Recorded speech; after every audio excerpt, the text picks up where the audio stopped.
Hello అండి, నా పేరు కార్తిక్. మన వీడియోస్ చూస్తున్న వారందరికీ నమస్కారం. ఈరోజు మీకు ఒక మంచి టాపిక్ అయితే మీ ముందుకు వచ్చానండి, ఎడ్యుకేషనల్ పరంగా. సో ఖచ్చితంగా తెలుసుకోవాల్సిన విషయాలే నేను మీకు చెప్తున్నాను. దీనికంటే ముందు డిస్కస్ చేసిన దానికంటే ముందు మనం కొన్ని బేసిక్స్ పాయింట్స్ గురించి అయితే మనం డిస్కస్ చేద్దామండి. అవేంటివంటే, జనరల్గా మనకు తెలియని సబ్జెక్ట్ లేదా తెలియని టాపిక్ని మనం అర్థం చేసుకోవాలి అంటే మనకు తెలిసిన దాంతో అనువదించుకొని మనం చెప్పుకోగలిగితేనే, తెలుసుకోగలిగితేనే తెలియంది కూడా మనకు అర్థమవుతుంది అనమాట. ఇది జనరల్ సినారియో. ఎందుకంటే యాజ్ ఏ టీచర్గా నేను అలానే చేస్తాను.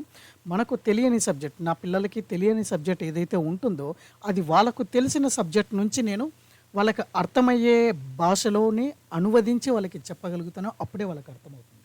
సేమ్ అలాగే ఇక్కడ కూడా మనం తెలియని సబ్జెక్ట్ని మనం తెలిసిన దాంతో అనువదించుకోగలిగితే మనకి ఈజీగా అర్థమైపోతుందండి. సో అదేంటో మనం ఈరోజు డిస్కస్ చేద్దాం. చూడండి, సాధారణంగా నేను మా పిల్లలకి ఎప్పుడు కూడా ఒక ప్రశ్న వేస్తూ ఉంటాను ఇప్పుడు కూడా. What is the difference between the knowledge and intelligence? నాలెడ్జ్కి ఇంటెలిజెన్స్కి డిఫరెన్స్ ఏంటి అని నేను అడుగుతూ ఉంటాను.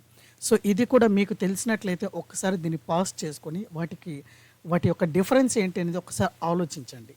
ఓకే, ఆలోచించుకొని ఏంటి అని మీకు ఒక ఆన్సర్ మీకు అనిపిస్తే తర్వాత ప్లే చేసి చూడండి.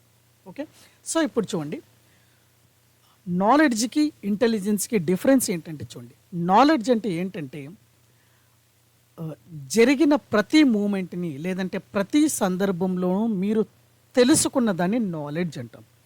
ఓకే, గడిచిన ప్రతి సందర్భంలోనూ మీరు ఎదురైన సమస్యని లేదంటే తెలుసుకున్నదని ప్రతి దాన్ని నాలెడ్జ్ అంటాం. మరి ఇంటెలిజెన్స్ అంటే ఏంటండి? ఇంటెలిజెన్స్ అంటే ఏంటంటే నాలెడ్జ్ అనేది ఒక డేటాబేస్. మరి ఇంటెలిజెన్స్ ఏంటంటే కరెంట్ సిచ్యువేషన్ని బేస్ చేసుకొని, కరెంట్ సిచ్యువేషన్ అంటే ఏంటి, ప్రజెంట్ నడుస్తున్న సందర్భాన్ని బేస్ చేసుకొని, ఓకే, ప్రీవియస్ డేటాబేస్ని రెఫరెన్స్గా తీసుకొని, ప్రీవియస్ డేటాబేస్ అంటే ఏంటి, మనకు ఎదురైన సమస్యల్ని డేటాబేస్ని రెఫరెన్స్గా తీసుకొని నెక్స్ట్ జరగబోయే దాన్ని ప్రెడిక్ట్ చేయడము లేదంటే ఎస్టిమేట్ చేసేదాన్ని లేదంటే డెసిషన్ తీసుకునేదాన్ని ఇంటెలిజెన్స్ అంటారు. That is the difference between the knowledge and intelligence. Okay, మీకు ఇంకా ఒక క్లియర్గా నేను చెప్తాను. చూడండి, ఒక 2 ఫ్రెండ్స్ ఉన్నారు, లేదంటే ఒక వ్యక్తి ఉన్నాడు, ఒక పర్సన్, రాజు అనే ఒక పర్సన్ ఉన్నాడు అనమాట. ఈ పర్సన్కి తన ఫ్రెండ్ ఒక 5 years నుంచి పరిచయం. ఓకే, సో ఇప్పుడు ఈ రాజుని తన ఫ్రెండ్ గురించి చెప్పమని చెప్తే, సో నా ఫ్రెండ్ ఈ టైంలో ఇలా ఉంటాడు, ఆ టైంలో అలా ఉంటాడు, ఈ విధంగా ఉన్నప్పుడు ఈ విధంగా ప్రవర్తిస్తాడు, అలా ఉన్నప్పుడు ఈ విధంగా ప్రవర్తిస్తాడని పూసగుచ్చినట్లు చెప్తాడు అనమాట.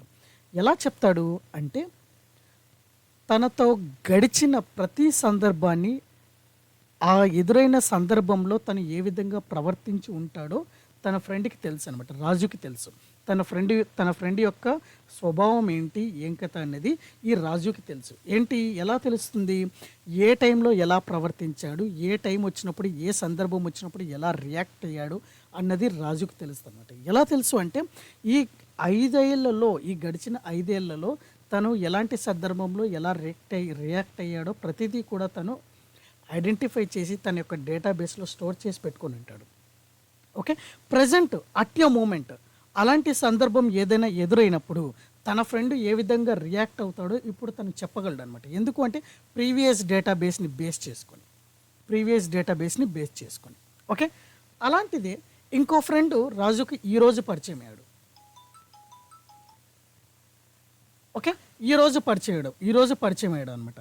అలాంటి సిచ్యువేషన్, ఏదో ఒక సిచ్యువేషన్ ఎదురైంది ఇప్పుడు. మరి అలాంటి సిచ్యువేషన్ ఉన్నప్పుడు తను ఈరోజు పరిచయమైన వ్యక్తి ఏ విధంగా ప్రవర్తిస్తాడో తనకి తెలుసా అండి? ఐడెంటిఫై చేయగలడా? చేయలేడు కదా. ఎందుకు చేయలేడంటే ఇలాంటి సిచ్యువేషన్స్ వచ్చినప్పుడు తన ఫ్రెండ్ అంటే ఈరోజు పరిచయమైన వ్యక్తి ఏ విధంగా ప్రవర్తించాడో ప్రీవియస్గా తనకి అర్థం కాదు కదా. అర్థం కాలేనప్పుడు తన యొక్క స్వభావం ఏంటి, తను ఏ విధంగా రియాక్ట్ అవుతాడు అనేది మనకు తెలియదు. అంటే నేను ముఖ్యంగా చెప్పాలనుకున్నది ఏంటంటే, మార్కెట్లో జనరల్గా మనం ఎక్కువగా వినే పదాలు 2 ఉంటాయి అన్నమాట. అవి ఏంటివి అంటే చూడండి, ఫండమెంటల్ అనాలిసిస్, అలాగే ఇంకొకటి టెక్నికల్ అనాలిసిస్. ఫండమెంటల్ అనాలిసిస్ అనేది మనకు అర్థమయ్యే భాషలో అనువదించుకోవాలి అంటే నేను మనస్సు అని చెప్తాను. అలాగే టెక్నికల్ అనాలిసిస్ని మనకు అర్థమయ్యే భాషలో చెప్పాలి అంటే నేను మన యాక్షన్ అంటే మనం చేసే పనిని టెక్నికల్ అనాలిసిస్గా నేను చెప్తాను. ఒకటి గుర్తుపెట్టుకోండి, ఎవరు కూడా ఎదుటి వ్యక్తి యొక్క మనసుని డైరెక్ట్గా అర్థం చేసుకోలేరు. That is the open secret. ఇక్కడ చూడండి, టెక్నికల్ అనాలిసిస్ వేరు, ఫండమెంటల్ అనాలిసిస్ వేరు. ఏ రెండింటిని నేను తక్కువ చేసి చెప్పట్లేదు, ఎందుకంటే దేని యొక్క ఇంపార్టెన్స్ దానికి ఉంటుంది. ఓకే, బట్ ఏది ఎక్కడ ఉపయోగపడుతుంది అన్నది మనం దాన్ని తీసుకొని ఆ విధంగా మనం స్టాక్ మార్కెట్లో అనాలిసిస్ చేసుకోగలిగితే మనం ఎప్పుడు కూడా స్టాక్ మార్కెట్లో నిలవగలం అనమాట. ఇక్కడ చూడండి, ఫండమెంటల్ అనాలిసిస్ని నేను ఒక మనసుగా నేను డివైడ్ చేసుకోగలిగితే మనం, అలాగే టెక్నికల్ అనాలిసిస్ని ఒక యాక్షన్గా చూద్దాం. చూడండి, ఫండమెంటల్ అనాలిసిస్ అంటే ఒక మనసు. నేను ఏదైతే నా మనసులో ఆలోచిస్తున్నానో మీరు నన్ను డైరెక్ట్గా చూసి మీరు ఐడెంటిఫై చేయలేరు, మీరు గుర్తుపట్టలేరు. ఎందుకు అంటే అలాంటి స్కిల్స్ మనకు లేవు. డైరెక్ట్గా మనసులో ఉన్న మాటని మీరు అర్థం చేసుకోలేరు. బట్ టెక్నికల్ అనాలిసిస్ అంటే ఏంటి? మీరు నాతో ఒక 10 రోజులు కానీ, ఒక నెల కానీ, ఒక 6 నెలలు కానీ, ఒక సంవత్సరం కానీ మీరు నాతో గడిపినట్లయితే నేను ఏ సందర్భాన, ఏ సమయాన, వచ్చిన సిచ్యువేషన్ని బట్టి నేను ఏ విధంగా రియాక్ట్ అవుతానో మీరు ప్రతి సందర్భాన్ని మీరు గమనించి ఉంటే, ఓకే, అప్పుడు మీకు నేను ఏ సందర్భాన ఏ విధంగా రియాక్ట్ అవుతాను, ఏ విధంగా ఆలోచిస్తాను, ఏ విధంగా యాక్షన్ తీసుకుంటాను అన్నది మీకు అర్థమవుతుంది. అంటే సింపుల్గా చెప్పాలి అంటే నా యొక్క ప్రీవియస్ హిస్టరీ లేదా ప్రీవియస్ డేటాబేస్ని బేస్ చేసుకొని మీరు నేనేంటి, నా స్వభావం ఏంటి, నేను ఏ విధంగా ప్రవర్తించగలను, ఏ విధంగా ముందుకు వెళ్ళగలను, ఎలాంటి సందర్భాన ఎలాంటి యాక్షన్ని తీసుకోగలను అనేది మీకు అర్థమవుతుంది. సో ఇప్పటికే నేను ఏం చెప్పాలనుకుంటున్నానో మీకు అర్థమై ఉంటుంది. రైట్, ఒక స్టాక్ గురించి మనం మాట్లాడుకుంటే ఆ స్టాక్ అనేది ఏ విధంగా ప్రవర్తిస్తుంది, ఏ సందర్భాన ఏ విధంగా తన స్వభావాన్ని చూపిస్తుంది, ఏ విధంగా యాక్షన్ తీసుకుంటుంది అన్నది మీరు డైరెక్ట్గా చూసి అది ఎంత మంచి ఫండమెంటల్ స్టాక్ అయినా సరే, ఎంత మంచి ఫండమెంటల్ స్టాక్ అయినా సరే మీరు కానీ నేను కానీ ఎవరు కూడా గుర్తుపట్టలేమన్నమాట. మరి ఎలా గుర్తుపట్టగలము, ఎలా ఐడెంటిఫై చేయొచ్చు అంటే కేవలం టెక్నికల్ అనాలిసిస్ని యూజ్ చేసి మాత్రమే మనం ఐడెంటిఫై చేయగలం. ఎందుకంటే చూడండి, ఫండమెంటల్ అనాలిసిస్ అంటే నేను మనసు అని చెప్పాను. మనసు మీన్స్ మనం ఆలోచించేది ఏంటి అనేది మనకు తెలీదు. అంటే ఒక స్టాక్ యొక్క ఇంటర్నల్గా జరిగే ఆలోచనలు ఏవి కూడా బయటికి అంత ఈజీగా తెలియవు అనమాట. ఒకవేళ తెలిసినా అది ఎప్పుడు జరుగుతుంది, ఈరోజే జరుగుతుందా, రేపు జరుగుతుందా అనేది మనకు తెలియదు. చాలామంది న్యూస్ బేస్డ్ ట్రేడింగ్ చేస్తూ ఉంటారు కదా. News based in the sense internal news ఉంటుంది, సంథింగ్ ఇన్సైడర్లో సంథింగ్ జరిగాయని ఉంటాం కదా. అవన్నీ మనసుకు సంబంధించినవి, అవన్నీ బయటికి మనకు తెలియవు అనమాట. తెలిస్తే ఓకే, బట్ చాలా మటుకు తెలియదు. కాబట్టి ఫండమెంటల్ అనాలిసిస్ అనేది మనం ట్రేడింగ్ చేయడానికి అంత కరెక్ట్, 100% అది సూటబుల్ కాదేమో అని నా ఉద్దేశం. అంతేగాని మరీ ఫండమెంటల్ అనాలిసిస్ అంటే అది ఎప్పటికీ తప్పు అని నేను చెప్పను, అది చెప్పకూడదు కూడా. ఎందుకంటే మంచి స్టాక్ సెలెక్ట్ చేసుకోవాలన్నప్పుడు అది ఫండమెంటల్ అనాలిసిస్ బాగుంటేనే అది మంచి స్టాక్ అవుతుంది. కాబట్టి ఫండమెంటల్ అనాలిసిస్ అనేది ఏంటంటే అది మనసుకు సంబంధించింది, డెసిషన్స్కి సంబంధించింది, అది తర్వాత విషయం. బట్ టెక్నికల్ అనాలిసిస్ ఏంటంటే మనం ప్రీవియస్ హిస్టరీని బేస్ చేసుకొని మనం ఐడెంటిఫై చేయొచ్చు అనమాట. ఉదాహరణకి ఒక ఎగ్జాంపుల్ చెప్తాను చూడండి. సచిన్ టెండూల్కర్ ఉన్నాడు. సచిన్ టెండూల్కర్ ఒక వరుసగా 10 మ్యాచెస్ ఆడాడు అనమాట. ఈ 10 మ్యాచెస్లో ఫస్ట్ మ్యాచ్ ఆడాడు, ఫస్ట్ మ్యాచ్లో 99 స్కోర్ దగ్గర అవుట్ అయ్యాడు. సెకండ్ మ్యాచ్ ఆడాడు, సెకండ్ మ్యాచ్లో 99 స్కోర్ దగ్గర అవుట్ అయ్యాడు. థర్డ్ మ్యాచ్ ఆడాడు, 10 రన్స్ కొట్టి అవుట్ అయ్యాడు. ఫోర్త్ మ్యాచ్ ఆడాడు, మళ్ళీ 99 దగ్గర అవుట్ అయ్యాడు. ఫిఫ్త్ మ్యాచ్, సిక్స్త్ మ్యాచ్ 20, 30 కొట్టాడు. మళ్ళీ 8th మ్యాచ్ దగ్గర 99 స్కోర్ దగ్గర అవుట్ అయ్యాడు. ఇప్పుడు 10th మ్యాచ్ జరుగుతూ ఉంది. 10th మ్యాచ్ జరిగేటప్పుడు సచిన్ టెండూల్కర్ మళ్ళీ 99 స్కోర్ కొట్టాడు. ప్రజెంట్ 99 స్కోర్ దగ్గర నడుస్తూ ఉంది. ఇప్పుడు మీరు చెప్పండి, మీరు ఏం చెప్పగలరు? ప్రీవియస్ డేటాబేస్ని ఐడెంటిఫై చేసి మనం ఏం చెప్పగలం? సచిన్ టెండూల్కర్కి 99 స్కోర్ అనేది it's a crucial level. It's a crucial level. Okay, ఎందుకు సచిన్ టెండూల్కర్ 99 స్కోర్ దగ్గరే అవుట్ అవుతున్నాడు? సాధారణంగా మనం బయట నుంచి చూసినట్లయితే మనం ఏ విధంగా ఆలోచిస్తామంటే, సచిన్ టెండూల్కర్ 99 దగ్గర ఒక గండం ఉంది, 99 దగ్గర అవుట్ అవుతున్నాడు. ఓకే, ఇప్పుడు ప్రజెంట్ 99 స్కోర్ దగ్గర నడుస్తూ ఉన్నాడు. సో మోస్ట్ ప్రాబబ్లీ ఇక్కడ కూడా 99 దగ్గర అవుట్ అయ్యే ఛాన్స్ చాలా ఎక్కువగా ఉన్నాయి అని మనం ఆలోచిస్తాం అనమాట. మరి ఈ 99 దగ్గర అవుట్ అవుతాడా లేదా, అవుట్ అయ్యేదానికి కారణాలు ఏంటి, మనం ఇంటర్నల్గా మనం గమనించినట్లయితే చూడండి, ఎందుకు సచిన్ టెండూల్కర్ 99 దగ్గర అవుట్ అవుతున్నాడు అంటే, ఈ 99 దగ్గర తన యొక్క ఇంటర్నల్ అదేమంటారు సైకాలజీ అన్నది తనకు, లేదంటే ఒక ఒక విధమైన దాన్ని ఏదో అంటారని గుర్తు రావట్లేదు. 99 దగ్గర నెక్స్ట్ ఒక రన్ను కొట్టగలనా లేదా అన్న ఒక ఇంటర్నల్ ఫీలింగ్, ఒక భయం ద్వారా ఏమవుతుందంటే ఇంత 99 రన్స్ ఎంత ఈజీగా కొట్టగలిగాడో ఆ ఒక్క రన్ దగ్గర తనకి చాలా ప్రెషర్ పడుతుందన్నమాట. ఆ ప్రెషర్ పడడంతో ఏమవుతుందంటే తన యొక్క కాన్ఫిడెన్స్ లెవెల్స్ అనేవి ఒక ఇన్బ్యాలెన్స్ అవుతాయి. తను కొట్టాలనుకున్నా కూడా ఆ ఇంబ్యాలెన్స్ అవ్వడంతో, కంట్రోలింగ్ లేకపోవడంతో ఆ 99 స్కోర్ దగ్గర అవుట్ అవుతాడు అనమాట.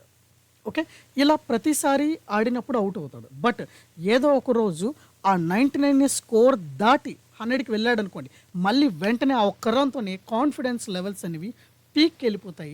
ఆ 100 నుంచి మళ్ళీ 120, 130, 150 కొట్టే ఛాన్సెస్ చాలా ఎక్కువగా ఉంటాయి అన్నమాట. ఓకే, అంటే సింపుల్గా చెప్పాలి అంటే మన స్టాక్ మార్కెట్లో, మన చార్ట్లో that is the breakout level అని, అదేదో అంటారు చూడండి, డబుల్ టాప్ అంటే ఏంటి, ఆ లెవెల్ని 2 సార్లు 3 సార్లు టచ్ చేసి వస్తుంది అనమాట. అంటే అక్కడ చాలా రెసిస్టెన్స్ ఉంది, దాన్ని ఒక్కసారి క్రాస్ చేసిందంటే అక్కడ నుంచి మళ్ళీ పైకి వెళ్తుంది అని. సేమ్ ఇక్కడ కూడా. ఓకే, సచిన్ టెండూల్కర్ 99 స్కోర్ దగ్గర ఇబ్బంది పడుతున్నాడు. 99 దాటి 100 దాటి వెళ్ళాడు అనుకోండి, మళ్ళీ ఇంకో సెంచరీ అయినా కొట్టే అవకాశం అయితే ఉంటుందన్నమాట. ఓకే, సో ఇక్కడ మనం ఏం చెప్పగలుగుతున్నామంటే, ఏం చెప్పాలని అనుకుంటున్నామంటే, 99 దగ్గర తను అవుట్ అవుతున్నాడు అంటే, ఓకే, మనకు కనిపించని తన యొక్క ఇంటర్నల్ ఫీలింగ్, అంటే తన మనసు ఆలోచన ఏ విధంగా ఉంది అనేది మనం ఐడెంటిఫై చేయలేమన్నమాట. కానీ మహానుభావుడు ఎవరో కానీ మనకి అలాంటి మనసుని మనం మెజర్మెంట్ చేసుకోవడం కోసము మనకు స్టాక్ మార్కెట్లో ఒక చార్ట్ రూపంలో, క్యాండిల్ స్టిక్స్ రూపంలో మనకు అందించడం జరిగింది. ఈ క్యాండిల్ స్టిక్స్ అంటే ఏంటో కాదండి, ప్రతి ఒక్క క్యాండిల్ స్టిక్ అనేది మనకు ఏం చెప్తుందంటే అక్కడ ఇన్వెస్ట్మెంట్ జరిగిన పద్ధతి యొక్క మనసు లేదా స్వభావాన్ని మనకు రిప్రజెంట్ చేస్తుంది. అర్థమవుతుందా?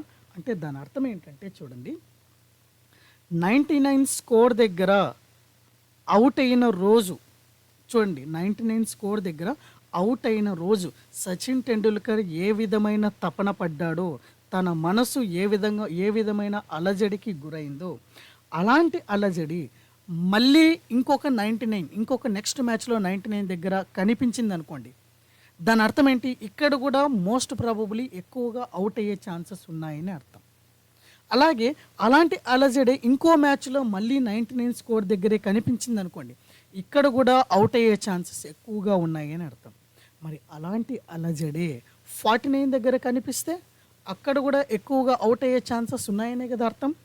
అంటే దీని అర్థం ఏంటంటే, ఎప్పుడైతే అలాంటి అలజడి సచిన్ టెండూల్కర్కి అనిపిస్తుందో అక్కడ ఎక్కువ సార్లు అవుట్ అయ్యే ఛాన్సెస్ ఎక్కువ సార్లు ఉన్నాయని అర్థం అనమాట. మరి అలాంటి అలజడిని మనం చూడడం ద్వారా, సచిన్ టెండూల్కర్ని అబ్జర్వ్ చేయడం ద్వారా మనకు తెలియదు. బట్ అలాంటి అలజడి ఏ విధంగా ఉంటుంది ఏంటని మనం మెజర్ చేయగలిగితే, నెక్స్ట్ సేమ్ అలజడి ఎక్కడైతే రిపీట్ అయి ఉంటుందో అక్కడ ఓకే, సో ఇప్పుడు ఈ అలజడి ఇక్కడ రిపీట్ అయింది, సచిన్ టెండూల్కర్ ఇక్కడ అవుట్ అయ్యే ఛాన్స్ ఉంది అని మనం అర్థం చేసుకోగలం. మరి అలాంటి అలజడిని మనం అర్థం చేసుకోవడం లేదా మెజర్మెంట్ చేయడం అనేది ఏ విధంగా చేయొచ్చు అంటే, by seeing the candle stick patterns in a stock market. అంటే నేను ఏం చెప్పాలనుకుంటున్నాను అంటే, ఎప్పుడైతే మార్కెట్ పై వరకు వెళ్ళి అక్కడి నుంచి పడిపోవడానికి రెడీగా ఉంటుందో, ఓకే, అంటే అక్కడ నుంచి ఇంకా కిందికి పడడం రెడీగా ఉంటుందో, మార్కెట్ కూడా తన యొక్క మనసు కూడా ఏమై ఉంటుందంటే అక్కడ ఒక అలజడిని క్రియేట్ అవుతుంది. ఒక అలజడి క్రియేట్ అవుతుందనమాట ఆ మార్కెట్‌కి. ఆ అలజడి క్రియేట్ అయినప్పుడు ఏ విధమైన క్యాండిల్ స్టిక్ ఫార్మ్ అవుతాయో దాన్ని మనం నోట్ చేసుకుంటాం. అలాంటి క్యాండిల్ స్టిక్ ఫార్మ్స్ మనకు ఎక్కువ సార్లు మార్కెట్ కింద పడేటప్పుడు అవే సేమ్ ఫార్మేషన్ మనకు ఫామ్ అయిందనుకోండి. మనం ఏం చెప్పుకోవచ్చు? ఓకే. సో, మార్కెట్ పడుతున్న ప్రతిసారి ఇలాంటి ఫార్మేషన్ జరుగుతుంది పైన. ఓకే. మార్కెట్ పడుతున్న ప్రతిసారి మనకు ఇలాంటి ఫార్మేషన్ జరుగుతుంది. సో, ఇలాంటి ఫార్మేషన్ మనకు ఫ్యూచర్‌లో జరిగితే మార్కెట్ పడే ఛాన్సెస్ ఎక్కువగా ఉన్నాయి అని మనం అర్థం చేసుకోగలం. నిజానికి చెప్పాలి అంటే టెక్నికల్ అనాలిసిస్‌కి ఒక షేపు, ఒక వ్యూ అనేది ఇలా ఏమి ఉండదండి. టెక్నికల్ అనాలిసిస్ ఏంటంటే మనం అర్థం చేసుకునే దాన్ని బట్టి ఉంటుంది. ఉదాహరణకి చెప్పాను కదా! ఫర్ ఎగ్జాంపుల్ మనం ఎగ్జామ్స్ రాసాము. సబ్జెక్ట్స్ ఎగ్జామ్స్ రాసాము. సబ్జెక్ట్స్ అన్నిటిని కూడా యావరేజ్ చేసి వచ్చిన మార్క్స్‌ని బేస్ చేసుకొని, సో, వీడు ఇంత ఇంటెలిజెన్స్, వీనికి ఇంత పర్సెంటేజ్ వచ్చింది. సో, రేపు నెక్స్ట్ రాబోయే ఎగ్జామ్స్‌లో వీడు పాస్ అవ్వగలడు, లేదంటే ఇంత పర్సెంటేజ్ రాగలదు అని ఎస్టిమేట్ చేయగలం. ఏది? ఇప్పుడు రాసిన ఎగ్జామ్స్‌ని బేస్ చేసుకొని.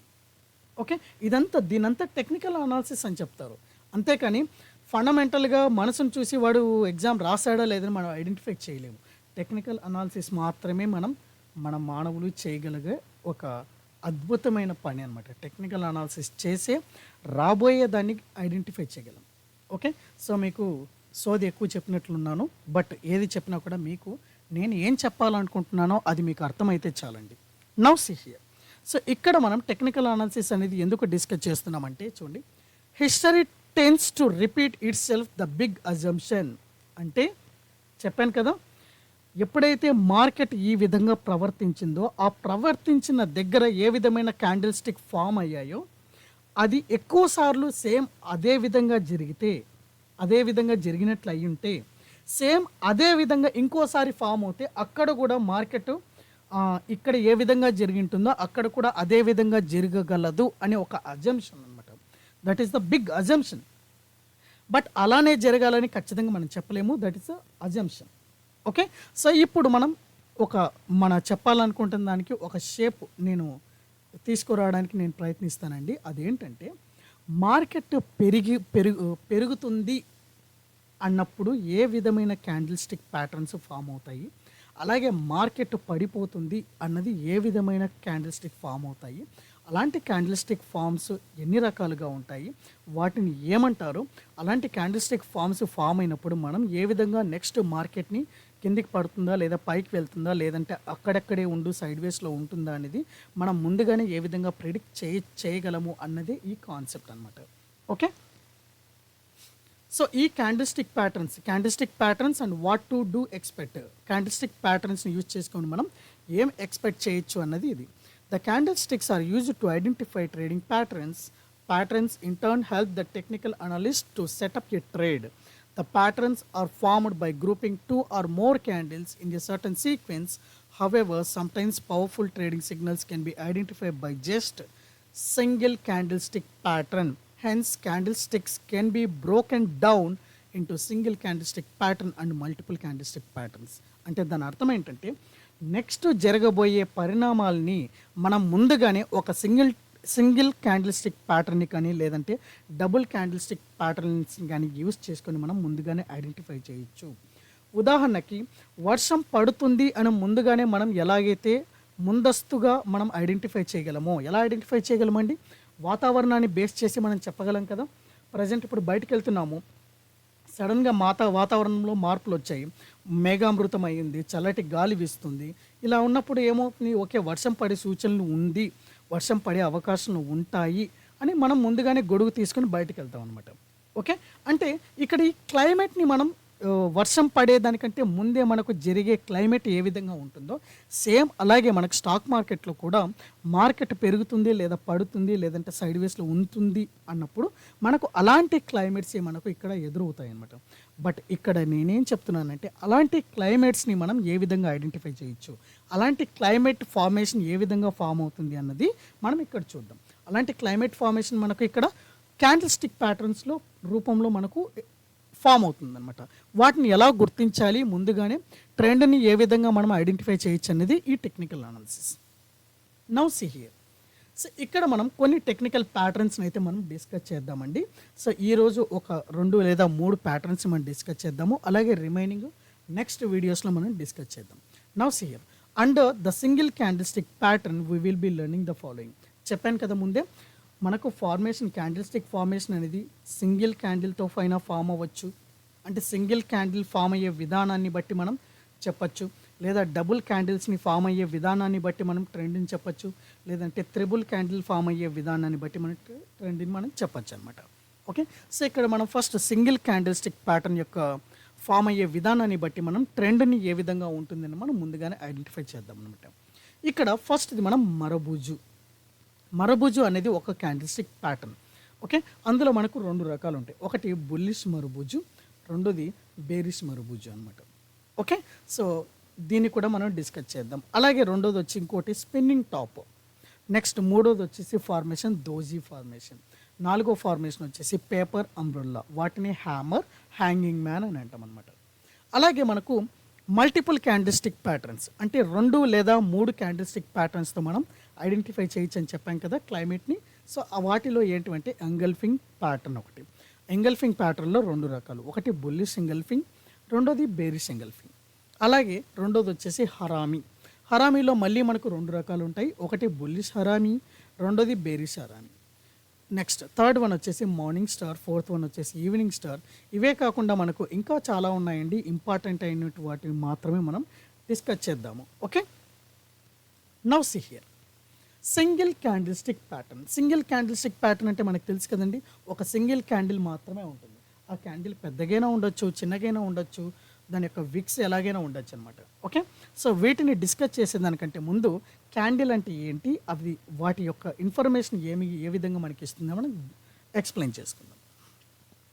సాధారణంగా మనకు స్టాక్ మార్కెట్లో చార్ట్స్లో మీరు చూసినట్లయితే మనకి ఎక్కువగా కనిపించే క్యాండిల్స్ కేవలం 2 మాత్రమే అండి. అవేంటివంటే ఒకటి రెడ్ క్యాండిల్, రెండోది గ్రీన్ క్యాండిల్ అనమాట. ఓకే, గ్రీన్ క్యాండిల్ అంటే బుల్లిష్ వ్యూ అంటారు, అంటే ప్రైస్ కింద నుంచి పైకి పెరిగేదాన్ని గ్రీన్ క్యాండిల్ లేదా బుల్లిష్ క్యాండిల్ అంటాము. అలాగే ప్రైస్ పైనుంచి కిందికి పడేదాన్ని రెడ్ క్యాండిల్ లేదంటే బేరిష్ క్యాండిల్ అని మనం అంటాం అనమాట. ఓకే, నౌ సీ హియర్ మనం క్యాండిల్ యొక్క ఇన్ఫర్మేషన్ మనం గమనించినట్లయితే గ్రీన్ క్యాండిల్ చూడండి, గ్రీన్ క్యాండిల్ యొక్క పక్కన డైరెక్షన్ మీకు కనిపించేది that is a price direction, అంటే ప్రైస్ కింద నుంచి పైకి వెళ్తుంది. ఓకే, సో క్యాండిల్ ఇక్కడ ఓపెన్ అయి ఉంటుంది అనమాట. ఇక్కడ ఇది ఓపెన్ అంటారు, ఇది క్లోజ్ అంటారు. కింద ఉన్న విక్స్ ఉన్నాయి కదా, దీన్ని లో అంటారు, పైన ఉన్న దాన్ని హై అంటాం అనమాట. అలాగే రెడ్ క్యాండిల్ తీసుకున్నట్లయితే that is the direction, price అనేది పైనుంచి కిందికి పడుతుంది. Okay, now this is the open, ఇక్కడ ఓపెన్ అవుతుంది, దెన్ ఇది క్లోజ్ అనమాట. సో కింద ఉన్న విక్ని లో అంటారు, పైన ఉన్న విక్ని హై అంటాము, హై అని అంటాం అనమాట. సో ఇది మనకు బేసిక్ క్యాండిల్ ఫార్మేషన్. ఈ విధంగా బేసిక్గా మనకు ఈ 2 క్యాండిల్స్ అనేది ఫామ్ అవుతాయి. వీటిని ఒకటి బుల్లిష్ క్యాండిల్, రెండోది వచ్చేసి బేరిష్ క్యాండిల్ అని మనం అంటాం అనమాట. నెక్స్ట్ అందులో మనం సింగిల్ క్యాండిల్స్టిక్ ప్యాటర్న్స్లో మనం ఫస్ట్ ఏం డిస్కస్ చేస్తున్నాము, మరబూజు. There are 2 types of marabujos. One is bullish marabuju and second one is the bearish marabuju. ఇక్కడ చూడండి, the 3 important rules pertaining to candlesticks, that is buy strength and sell weakness, be flexible with the patterns and look for the prior trend. అంటే ఏంటంటే మన candlestick ప్యాటర్న్స్ని consider చేసేటప్పుడు మనం 3 important రూల్స్ని అయితే మనం ఫాలో అవ్వాలి. అదేంటంటే ఆ క్యాండిల్ స్టిక్స్ యొక్క స్ట్రెంగ్త్ ఉందా లేదా, ఆ క్యాండిల్ స్టిక్ ప్యాటర్న్ యొక్క స్ట్రెంగ్త్ని లేదంటే వీక్నెస్ని మనం ఐడెంటిఫై చేయాలి. అలాగే ప్యాటర్న్స్ని మనము క్లారిటీగా ఐడెంటిఫై చేయగలగాలి. అలాగే దానికి ముందు నడిచే ట్రెండ్ని మనం ఐడెంటిఫై చేయాలి. Okay, now see here marubozu candles గురించి మనం డిస్కస్ చేస్తున్నాము. The red candle represents the bearish marubozu and the blue represents the bullish marubozu. Marubozu candle అనేది ఎలా ఉంటుందంటే, మరబూజో క్యాండిల్కి పైన కానీ లేదంటే కింద కానీ మనకు విక్స్ అనేటివి ఉండవు అనమాట. అంటే విక్స్ లేకపోతే ఏంటంటే it represents the strong signal.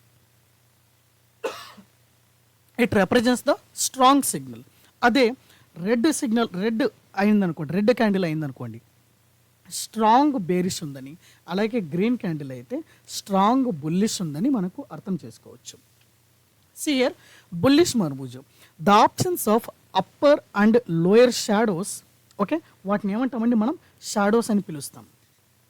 Okay, upper and lower shadows in a bullish marubozu implies that the low is equal to the open. చూడండి ఇక్కడ విక్ లేదు కదా, అంటే open is equal to high అవుతుంది, అలాగే లో ఈజ్ ఈక్వల్ టు క్లోజ్ అవుతుంది అనమాట. సో లో is equal to open and the high is equal to close. Sorry, కింద నుంచి కదా పైకి వెళ్ళేది, నేను కన్ఫ్యూజ్ అయ్యాను. చూడండి, సో ఇది ఓపెన్, ఇది close. Now low is equal to open, అలాగే close is equal to high. Okay, so that is a bullish marubozu formed.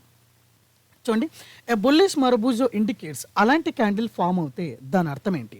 A bullish marubozu indicates that there is so much buying interest in the stock. అంటే ఏంటంటే కింద విక్ form అవుతే ఏమని అర్థం? Sellers ఉన్నారని. కింద విక్ ఫామ్ అవ్వకుండా ఓపెనింగ్ నుంచే మనకు క్యాండిల్ అనేది పైకే వెళ్తూ ఉంటే దాని అర్థం ఏంటంటే మనకు ఎక్కువ మెంబర్ ఆఫ్ బయ్యర్స్ ఉన్నారని అర్థం. అంటే ఇక్కడ బయింగ్ స్ట్రెంగ్త్ అనేది ఎక్కువగా ఉందని అర్థం.